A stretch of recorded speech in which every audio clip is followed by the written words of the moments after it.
Hello, everybody, and thank you so much for being here. I suspect we will have some folks who pop in a little bit later, but I'm going to start with a few kind of brief introductions, and then we'll go from there. So I just want to welcome everyone to our special session with Dr. Moya Bailey for undergrad and grad students on researching social justice with social media data.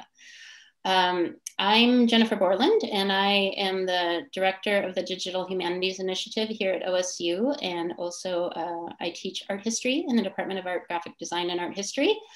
And maybe before I get to introducing Dr. Bailey, I just wanted to mention that we do have a lot of events over the course of the year, and we are always eager to have new people join us from campus or from other campuses. And so if you are looking for information on the Digital Humanities Initiative, you can just go to digitalhumanities.okstate.edu, and you can find information on our events, and you can also find information on past events. So we have a lot of videos and recordings that you can find there for our past events, and then also information there on our somewhat new certificate for undergraduates in digital studies. And so I'm hoping that maybe some of you who are undergrads who are here today will become interested in that potentially. Okay, so it is such a privilege for us to be able to host Dr. Moya Bailey today. Dr. Bailey is an assistant professor of Africana Studies and Women's Gender and Sexuality Studies at Northeastern University. Her work focuses on marginalized groups' use of digital media to promote social justice as acts of self-affirmation and health promotion, and how race, gender, and sexuality are represented in media and medicine. She is also the co-author of #Activism, Networks of Race and Gender Justice with Sarah Jackson and Brooke Foucault-Wells, which was published in 2020 by MIT Press, and is the author of the forthcoming book, Misogynoir Transformed, Black Women's Digital Resistance, which is expected this May from New York University Press. Dr. Bailey currently curates the #TransformDH Tumblr initiative in digital humanities and is the digital alchemist for the Octavia E Butler Legacy Network. She is also an MLK Visiting Scholar at MIT for the 2020 and 2021 academic year, so this current year. And some of you may have also been at our first event today, in which Dr. Bailey talked about recognizing work that she did when she was a graduate student, making an interesting point about the potential of scholars at any professional stage to make an important contribution. And I really appreciated that comment. And I think it's an important one for all of you today, as we think about the opportunities for doing this kind of research by students and with students. So I think with that, Dr. Bailey is going to start with a short kind of summary or introduction on her research, and then we'll open it up for questions. The one other thing I wanted to mention is that we will be doing, we'll have both the Q&A open, and that's where I would encourage you to put most of your questions. And then we also have a chat open too. So if something that seems pertinent that could go in the chat, that's fine too. But for your questions, please do use the Q&A. But I encourage abundant questions, and you can start putting those in whenever you think you have them. So with that, Dr. Bailey, thanks again for being here with us today. Oh, thank you so much for having me. It's been a real delight. And again, I know it's a little strange to do all of this over the internet, but you know, it does create a different kind of access, as we were talking about before. So I wanted to begin with just a little bit of my background. As I said in the earlier part of today, I am joining you all from land that is traditionally stewarded by the Cherokee, Choctaw, Seminole, and it is this land that was part of the Trail of Tears. I'm just to the east of you all in Arkansas. And growing up here was a very interesting experience, but it started me on my interest in media and started me on this quest to understand more about representation. So I come from a little town called Fayetteville, Arkansas, and it's a college town, but it is very much a college town in a red state. And so that means all of the things that you think it means. So I was one of a few students of color, and that really impacted my experiences. But I knew from the time I was little, I was going to be a medical doctor. In fact, I was going to be a forensic pathologist. I just knew it. And I went to college with that same interest in mind. That was until I visited a medical school and I met medical students who did not seem very happy to me and seemed very disgruntled by their treatment and just their whole experience. I had not really met or encountered graduate students, so I didn't realize that that was sort of par for the course. But in any event, I had also fallen in love with women's studies as an undergraduate, so saw myself doing some form of graduate work in relationship to my interest in medicine. So I attended Emory School of Medicine, Emory Laney Graduate School, and it was at Emory that I started to do research on Emory School of Medicine and how ideas about patients, particularly Black women, were represented in medical school texts, both the yearbooks that students created and the literal medical textbooks that students were using to understand what it is that they were doing. So that's kind of where my research interest was. But simultaneous to that, because I was involved in women's studies, I was an organizer in Atlanta, and I found myself really moved by what women of color were doing online. So the kind of digital activism that people were engaged in and the conversations that were happening on old platforms that people don't use as much anymore, like LiveJournal and Blogger. And that really sparked my curiosity in digital tools as a way of organizing. And so I said I was an early adopter of Twitter. I would say I was an early adopter of a lot of these different platforms. And I saw that as separate from this work that I was doing for my dissertation, but they actually started to overlap when I looked at how Black women were being represented in these old medical texts and the way Black women were being represented in digital space. And so it was through that process that I started thinking about how do I talk about this? How is it that these medical texts from, the early 1900s, 1910, 1915, 1920, have some of these same degrading representations of Black women that I'm seeing in contemporary popular culture? So that's where misogynoir really got born, is through that process of making those comparisons. And Emory was involved in hosting one of the VAT camps I mentioned in the first part of our time together today.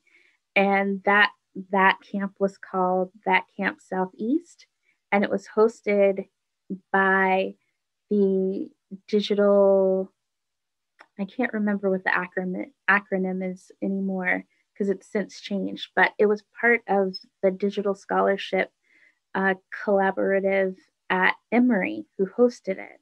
And it invited everyone who was interested in questions of digital humanities in the Southeast to come together. And it was there that I first learned about Omeka. I learned how to use a platform called ViewShare that the Library of Congress created.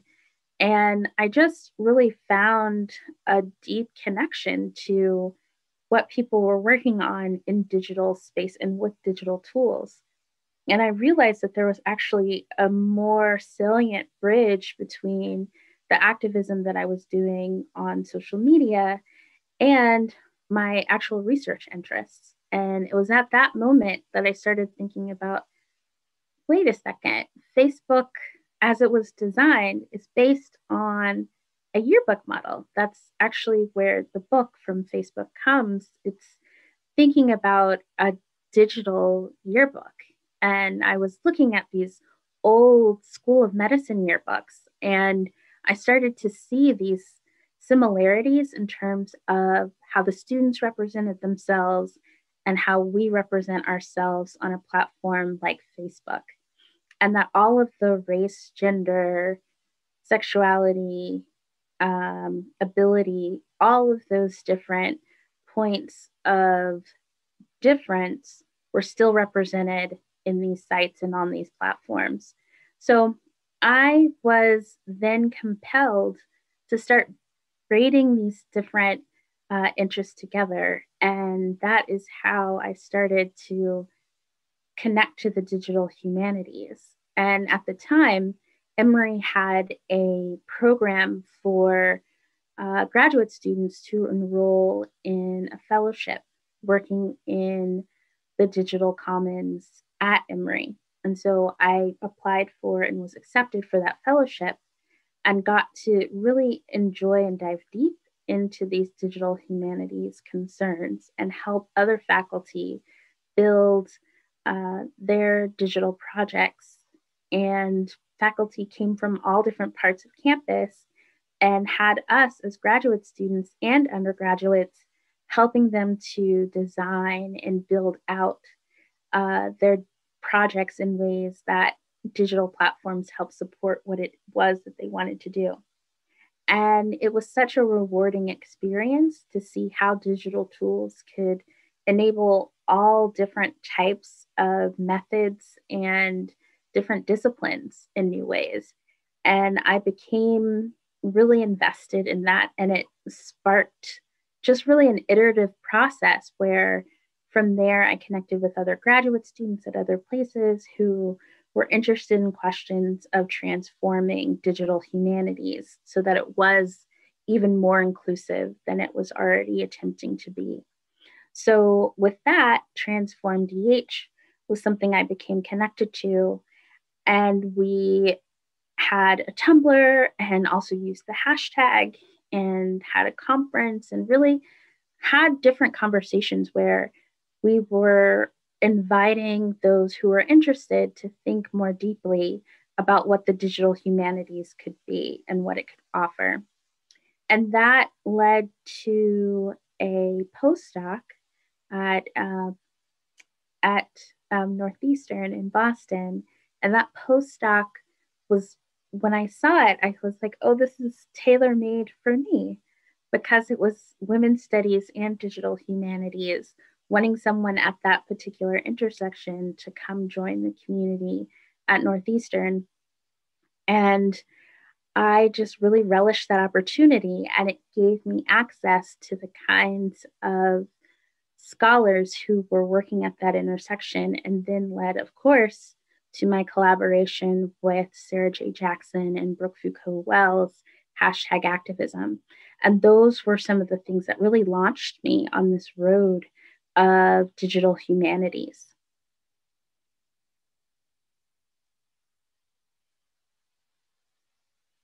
So I think at this time, if you all are open to it, I'd love to hear your questions and your thoughts, anything about that that might have been of interest to you. And I look forward to talking with you a bit further about what the digital humanities can offer you as both an undergraduate and graduate student.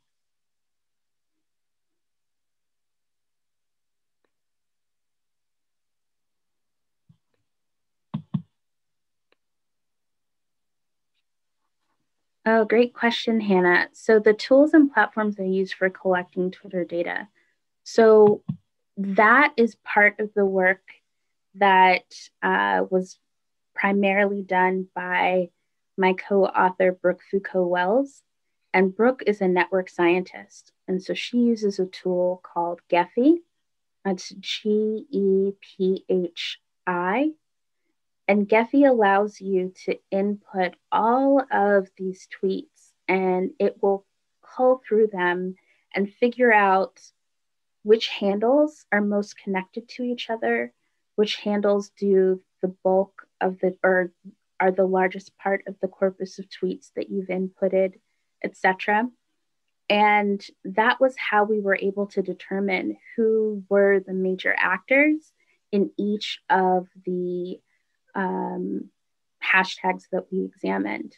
So one of the things that I'll add about collaboration in my work is we say that hashtag activism could not be written by either one of us alone, that the book was only possible because of this collaboration from a network scientist, a communication scholar, a digital humanist, and all three of us having some real deep feminist commitments to how we do our work. And so that is really one of the gifts of digital humanities works, I think, is the potential for collaboration and for collaboration to be understood as a necessary part of the process. And in addition to collaborating with each other, we also invited the Twitter users into the collaboration. So if you have a chance to look at the book, you'll notice that each chapter includes a bit of narrative from one of the primary users of the hashtag, or perhaps one of the people who coined the hashtag that's under discussion in the chapter. And that was important to us, kind of also to your point, Jennifer, about thinking through who gets to be an expert and who gets to be a voice of authority. And for us, it was really important to say that even though we are researchers who have access to and have trained to review this work, there is nothing that can be substituted for the knowledge of the people who are using the tool, creating the tool on the ground. And that was a really central point to our project and how we work together. Yeah, and I think Stacy's question is helpful in that respect, because it gets even more to the kind of beginning of doing this research, right? Yeah, I know you can see the questions as well. Yeah, but, yeah. So how does one get started? How does one get started researching Twitter, practically speaking? What tools can you use to gather and parse data? So in addition to using Gephi, one of the things that is interesting about our project hashtag activism is that it's not something that we can repeat, unfortunately, because Twitter has changed the way that it allows people to access the API. So early on, we were fortunate at Northeastern to be connected with a faculty member by the name of Alan Mislove. And when Twitter first started, Alan took it upon himself to capture all of the Twitter data, just a huge dump of all the tweets that were public. Alan just started collecting them. And then Twitter realized this was happening and said, wait a minute, we don't actually want someone to be able to capture all of this information. And so they changed to a different format that they were giving access to researchers. So you could get access a 1% sample of all tweets and a 10% sample of all tweets. So kind of the difference, people said the garden hose, this 1% sample, or the fire hose, this 10% sample. And that lasted for a while until Twitter changed its plan again and basically said, no, you can't access this information anymore at all. So it is interesting to say that the advice that I would give someone who wants to get started in Twitter data has changed significantly from the start of the project of hashtag activism to what you are capable of doing now. It's a very different environment in terms of what you can access as an independent researcher who's not connected to a big institution that could maybe purchase something from Twitter or work something out with Twitter. And even then, right now, it doesn't seem like that's quite the possibility that it used to be. So I do think that a way to get started is has really changed. And I think it's a difficult plan right now. What I will say is, as platforms begin, it's good if you're getting in on the ground floor to start catching and saving what you can. So I would say, if you have any interest in TikTok, just go ahead and start collecting what you can before things start to shift and they don't allow researchers to do what you're able to do now before they get to an even more proprietorial stage of their platform. And the last thing I'll say about this is it's really unfortunate that things have changed so much, because I do think that there is a way that the platform existed when I was first using it that doesn't actually mirror what's happening on the platform now. So, as I mentioned in the first talk, I developed a rapport with Janet Mock online and through Twitter that I think would be impossible to do at this point, not just because she's so famous, but I do think that the degrees between people on the platform are much more disparate than they were in those early days. There were so few of us who were on Twitter and so few of us who were people of color. We all knew each other and we could talk directly and very candidly with each other in those early days before Twitter became such a high profile platform and such an essential platform to so many of the media outlets that we recognize now in mainstream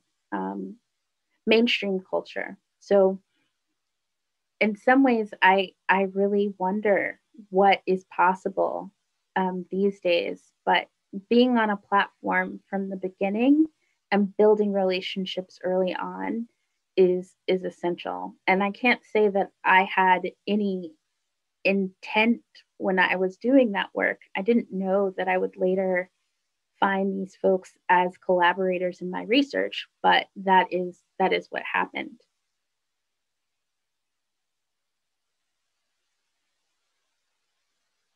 Oh, you're on mute. Our next question isn't really a question. It's just saying that scholars up in Canada on both the West Coast appreciate your work. Oh, wonderful. Thank you so much, Cynthia. I appreciate knowing that. It's nice to hear how the work circulates. And, I think that's kind of an interesting just point to make about, again, I think not only working on, sort of social media as your topic, but also just, I think, being sort of digitally visible as a scholar and the way that your work is shared, I think also facilitates that, right? So in some ways it's sort of both the content of the work and the way that your scholarship is even being shared, right? So true. And I would say that, again, that's maybe the hubris of being a graduate student, that I wasn't even thinking about how the work might, or what it meant to be a public facing person. I was just using Twitter as a graduate student and didn't really connect it to my academic work at the time. So I do think, again, if that's what you're interested in, it can create ripple effects that you can't foretell. Let's see. Okay, here's the next question. One trend I have noticed with some marginalized communities and hashtags on social media is the purposeful misspelling of hashtags to lessen trolling, work against some algorithms, and avoid censorship. So how do these decisions or alternative hashtags affect research and visibility? So I guess that would be harder to collect when you're doing your sort of data-based research if that's happening. So excellent question. Thank you. Yeah, it's definitely a consideration. And it's also, I think, in terms of not to just avoid algorithms and censorship, but a way to keep the people who are, or keep the conversation centered where you want it centered, right? Because it's less about giving somebody more attention and amplification than it is about talking about the particular social justice issue that people are trying to address. What I would say is that if you are clued into one of these alternative hashtags, then that's one route to go.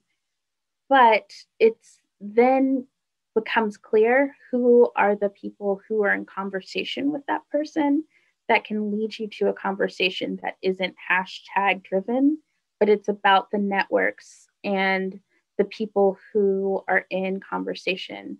So this is also something that we noticed with the Girls Like Us network.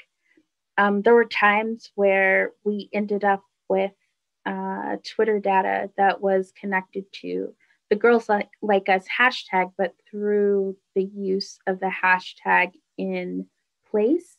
So even if the tweet itself didn't have the hashtag in it, someone might mark their place as hashtag Girls Like Us, and so it would still be visible.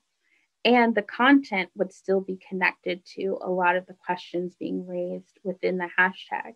So people have figured out some ways to navigate against and around algorithms and still connect to the people they most want to connect to.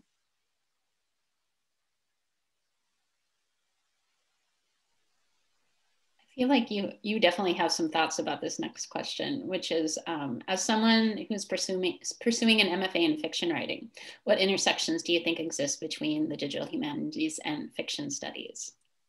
Yes, Adam, one of my favorite things to talk about in DH that I have not written about yet is fan fiction, and just all of the ways that I see digital communities being a wonderful outlet for people who are thinking more critically about how we do relationships, how we do storytelling in such a way that we are leaning into future possibilities in new, really fun ways and aren't relying on the kinds of rehearsed and packaged narratives that we see in popular culture, on television, even in books that are available in the mainstream over and over again. So I would say fandom studies is a place where digital humanities and fiction studies meet, and particularly fan fiction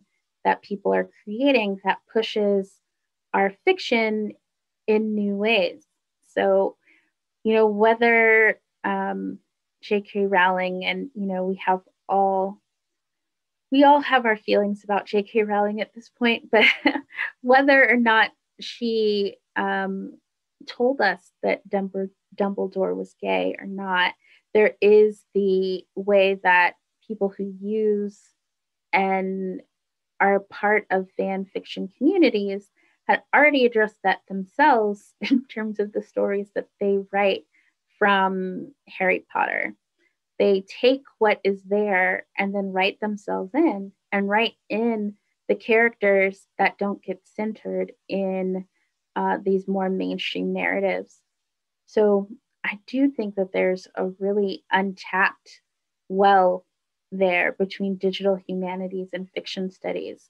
And fan fiction is just one of those, and fandom studies are two of the places where I think you could find a wonderful intersection to explore. And it also brings to mind some of the things you talked about earlier today regarding speculative fiction too, and its intersection with social media and kind of the role of the digital in contemporary and future society, right? Absolutely. One of my favorite events that I have been connected to was a project that I did with Ruha Benjamin and with Ayana Jameson, who is the founder of the Octavia Butler Legacy Network. And we did a conference at Princeton where Ruhan Benjamin is a professor on the future of activism, and particularly activism that was coming out of Ferguson. So it was called Ferguson is the Future, and thinking about social justice activism and social justice activism as a form of speculative fiction, as a form of sci-fi, because you're imagining a new world by the kind of activism you're engaged in. And so we brought organizers from Ferguson together with Black speculative fiction writers for a conference and an opportunity for them to learn from each other and collaborate with each other as well.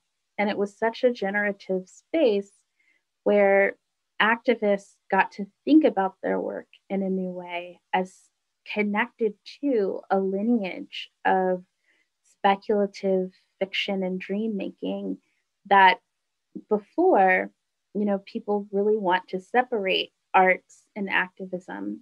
And we really said, no, these two things are part and parcel to each other. And the digital space is one of the many ways that they're able to connect anew.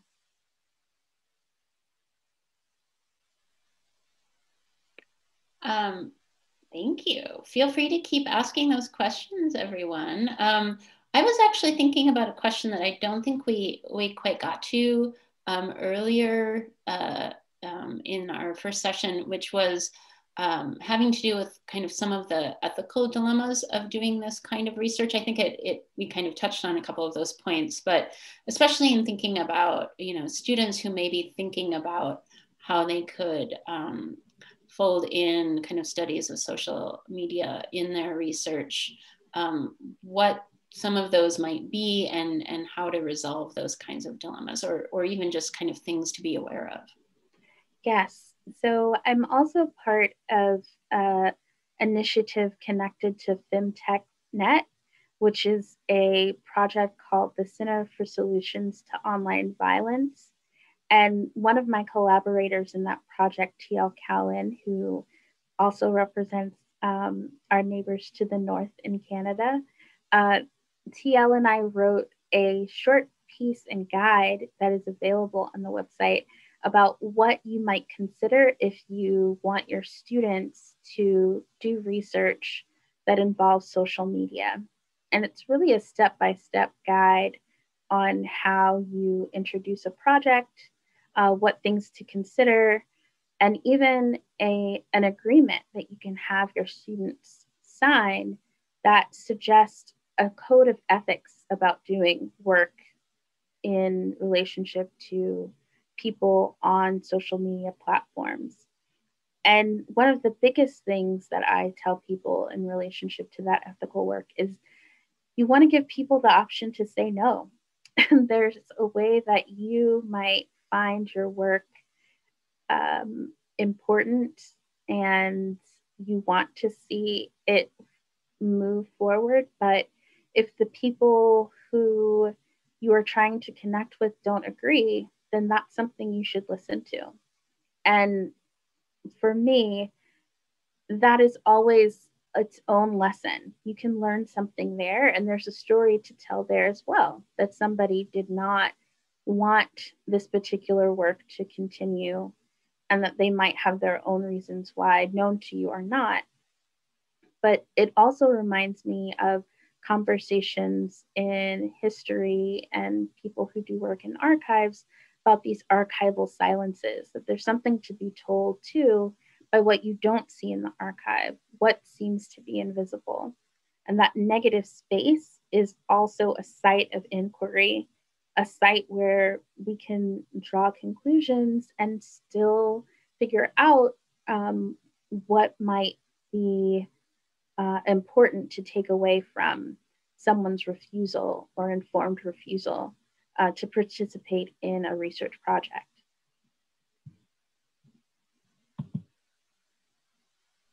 Thank you. We have another question.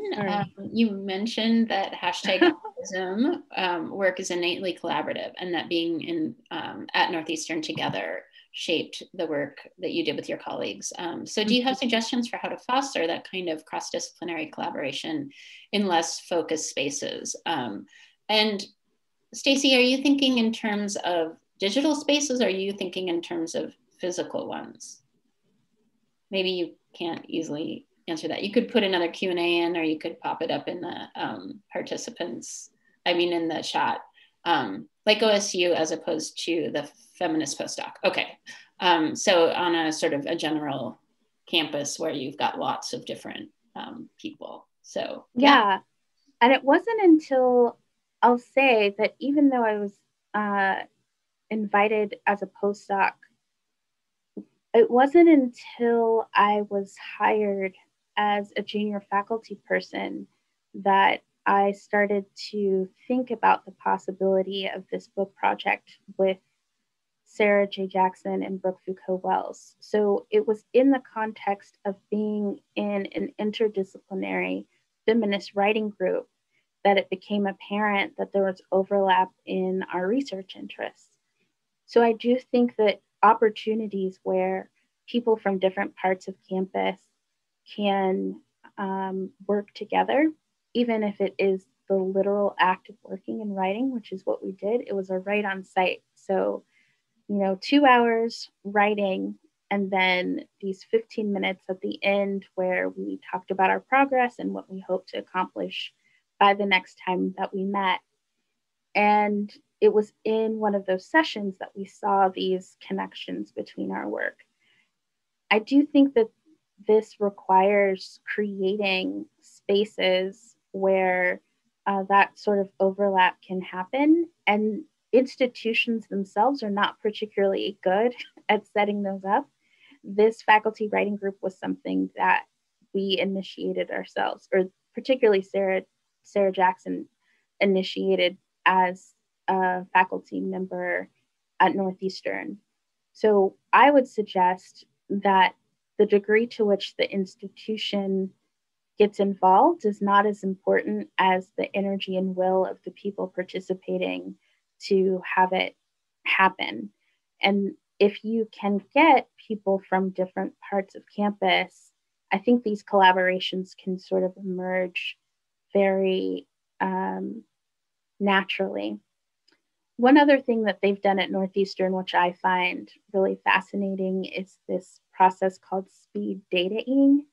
And speed dataing involves different faculty members and graduate students talking about their data sets that they have, and potentially people seeing a connection between what they're working on and what's been presented. So you have 5 minutes to tell people about what your data set is, what you're doing with it. And then afterwards, people can come up to you and say, that's really interesting.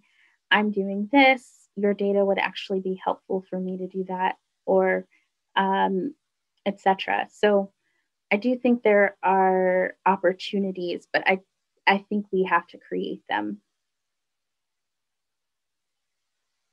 I feel like those kind of encounters are something that we've really tried in a variety of ways to foster through our Digital Humanities initiative. And I think that's one of the things that's been harder to foster in this time of everything being virtual. And so perhaps when we are back to meeting in person, it will be another opportunity to prioritize those, the creation of those kinds of spaces and opportunities. Not that they couldn't be done virtually. I mean, I have participated in quite a few, writing group type things that are virtual and work great, but you kind of already have to have those connections in place to do it virtually. So absolutely. Yeah, I appreciate that, that point. Other questions that folks have, or follow-ups to any of these questions? I know that we've got students present here, but I know we also have some faculty members who specifically have worked on assigning or creating DH projects for their students in their classes. So maybe another kind of sphere of inquiry that we could open up today's conversation to is if there are any questions about, sort of how to fold meaningful projects into our classes, or how to develop ideas for projects when both faculty and students may not have a lot of background in doing this kind of research before that. Yeah, and I want to make sure there are a couple of things I'm thinking about. That just sparked a lot for me. And then my mind went all of these different places. So one of the things it made me think of is people wanting to have a kind of clear line of demarcation between digital pedagogy and digital humanities projects. So there's a way that digital pedagogy is looked down upon in some ways as not being real DH, which I don't really agree with. There is, yes, something very different from having your students do a podcast episode or create a digital zine, all things that I like to do with my students, and then having them build an Omeka showcase or an Omeka exhibit for different collections that they have curated. Those are different things, but I don't think one is better than the other. And I think it really depends on what your goal is and what you hope to accomplish. One of the reasons I like to do projects like a podcast episode or a zine is that they open students up to the possibility of using digital tools in new ways, and perhaps is a little bit more accessible than diving into a Omeka or WordPress build right off the top, and especially in the time constraints of a semester, a little bit easier to pull off. So I really think that using digital tools of any kind are an important door opener for people to consider digital humanities more strictly, and that even these tools that get downplayed because they are considered pedagogical primarily and not necessarily DH research tools are important for building and creating the kind of confidence to go forward and work on other projects. Yeah, thank you so much for that. I think it is really interesting to think about what the goals are. And, this is, I think, something that you pointed to earlier today too, was the kind of inclination to focus on the kind of the shiny new thing in DH, as opposed to really thinking about what a particular project or moment's needs and goals are. And so I think that certainly applies as well to classroom projects as anything. It's interesting because as a scholar, I find the appeal of collaborative work extremely strong. And yet as an instructor, I find collaborative work really challenging and I know it's not always the favorite of students either. I'm wondering if you have any thoughts on how to kind of navigate the fact that often, digital projects of one sort or another in a class are going to be group projects, and kind of, navigating that, if there's ways in which the kind of the type of work that it is getting students to do is relevant to how well it kind of works as a group activity. I don't know. Yeah. The first part of your question makes me think about the humanities generally and how collaborative work is not is not regarded in the same esteem as it is in the sciences. There's an assumption within science bases that you're going to have multiple authors on a paper. And while that multiple authorship is ranked, there isn't a sense that the work can be done without all of those different authors working together. But there's a sense of pride in the humanities of, working cloistered away by yourself. And I do think that as educators, we can forget that we are the ones who loved school or loved it enough to continue to be in it, which is not the case for a lot of undergraduates. I would say the majority of undergraduates go to college because at this point, it seems really helpful for job security going forward. And I don't think there's anything wrong with that, but I do think it informs the way that some people show up in the classroom. And so to be attentive to that means understanding what it is that you actually want students to take away from the experience. So this is also why I tend to move more in line with digital tools that are helpful to pedagogy, because they're also instrumental outside of the domain of academia. So when my students do a digital zine, they're using Adobe InDesign, which means that they'll have some familiarity with InDesign, which is something that they could use whether they're an academic or not. Similarly, if I teach them how to use Audacity or use Anchor as a way to create a podcast, that's another tool and skill set that they have that can be utilized outside of an academic setting. Whereas, I don't see a lot of people using Omeka outside of the academy, outside of, historical preservation. It's a very specific, limited community that is interacting with that tool. So for me, it's also a question of how is this translatable and how many people is it going to help your students reach, given how it might be applied once they leave your classroom. So it's great if you have graduate students who are really invested in digital markup and learning a particular coding language, etc. That's a very different thing from undergraduate students who perhaps what would be most helpful for them is to learn a platform that they can then apply to other fields outside of the academy. Yeah, absolutely. This is bringing a couple of thoughts to mind. One is just that I would love to hear from the students who are here today, if you have kind of, experiences, either positive or less so, that kind of,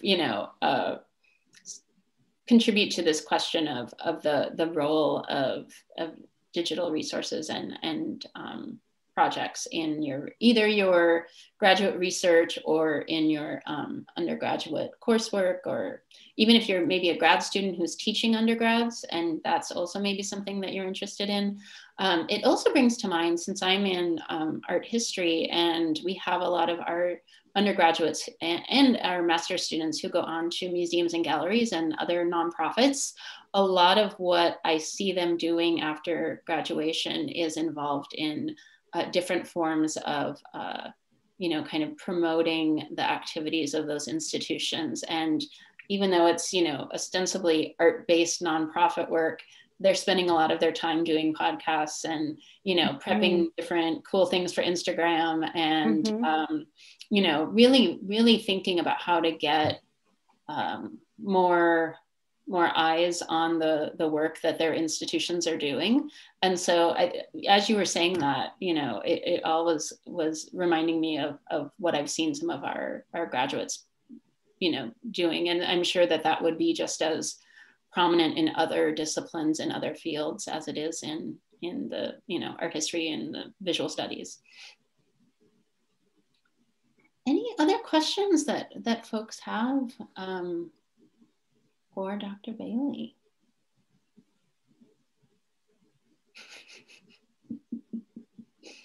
I'm interested in,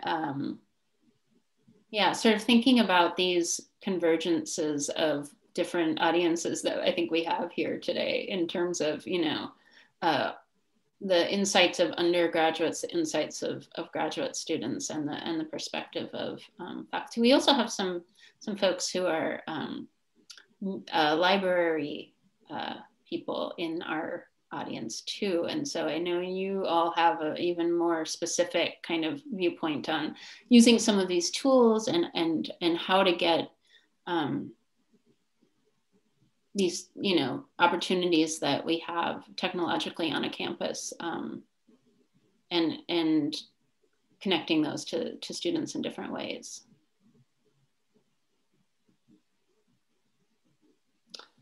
Oh, right. Yes. Someone is asking about the connection for that. Yeah. So I'm actually just going to pull it up because I think it might be easier for me to link it in the chat from where it lives. This is a tool for understanding social media violence, and it's called Research Ethics for Social Media in the Classroom. And this is a link to the PDF that I'm going to drop in the chat.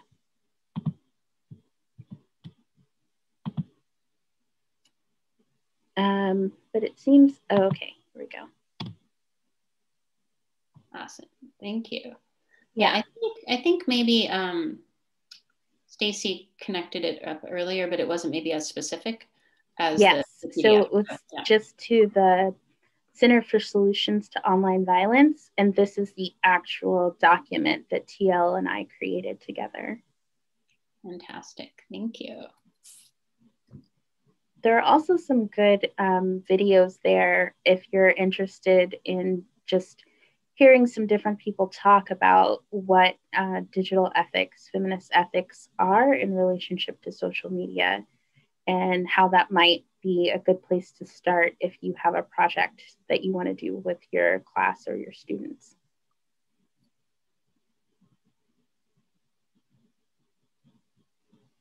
Thank you. Yes, she says it's full of wonderful resources. So good stuff there. Yeah, I mean, I think this, maybe this is a final point to touch on, but I think that idea of not just kind of protecting the collaborators and for instance, people whose tweets you're using in the book and those kinds of decisions, but also thinking about your own profile, right, in the public sphere as a scholar who's working on these things. And obviously you have to be, at least in the case of Twitter, it makes sense that you are and have been really active in the platform before deciding to do research on it.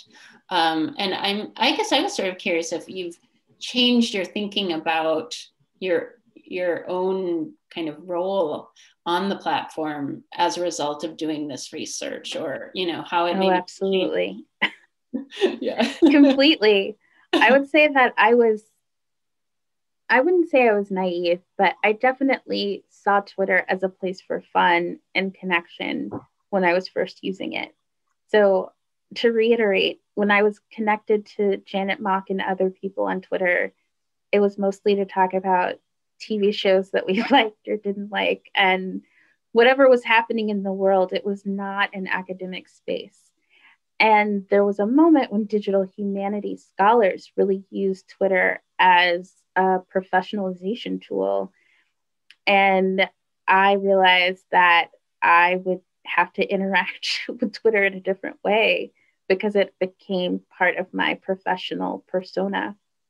And so I don't use Twitter in the way that I used to, which I'm a little sad about, but also I don't think it's possible to use Twitter in the way that I used to, because it is a different world out there now in terms of who is participating in conversations and the kinds of ways that people are able to connect.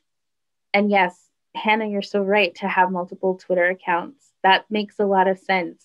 I have never been able to really master that duality of two accounts in that way, but I feel like I've had to do that in relationship to other platforms like Instagram. So I have what the young kids call a Finsta, but I don't think of it that way. I definitely think of it as that's my main account, but then I have a public facing Instagram account that is accessible to more people.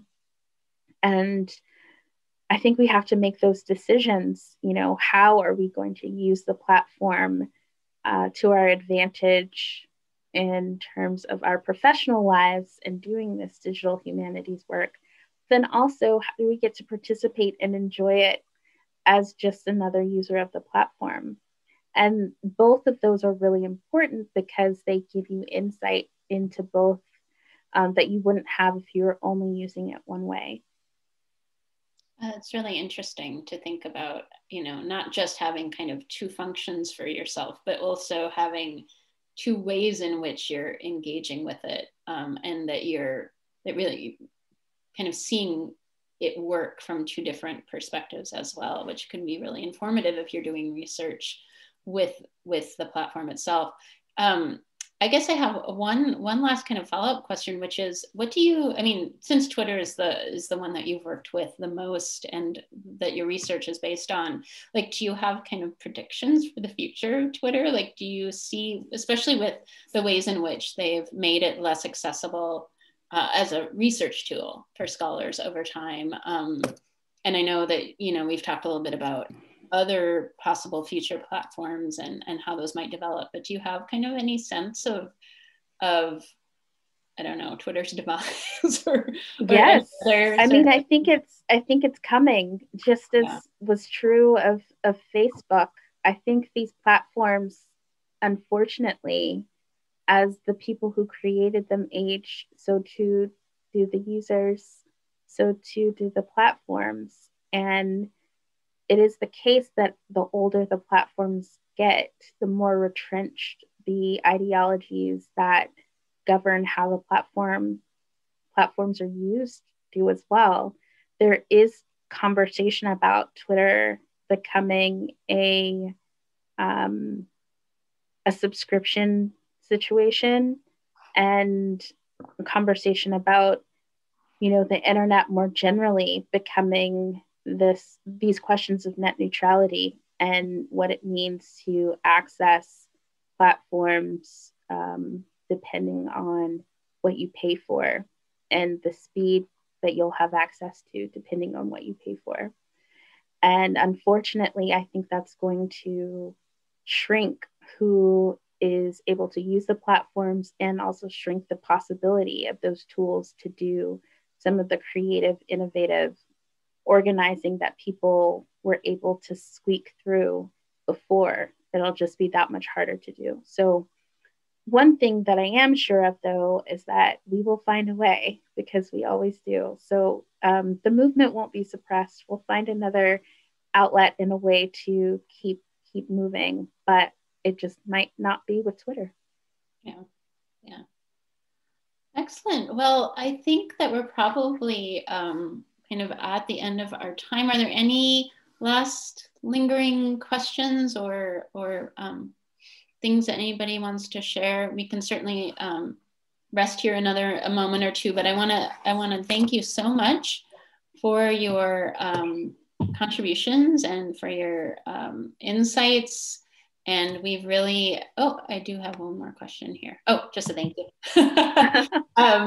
And, you know, I think that there's just so much rich content here for thinking about and all these different facets of the work that we do. So I really, really appreciate it. I know our attendees today have really benefited from hearing about your research and your approach to it. And I just want to thank you so much for your time today. And thanks to all of you who came to the session. So Have a great day, and thank you again. Thank you all so much.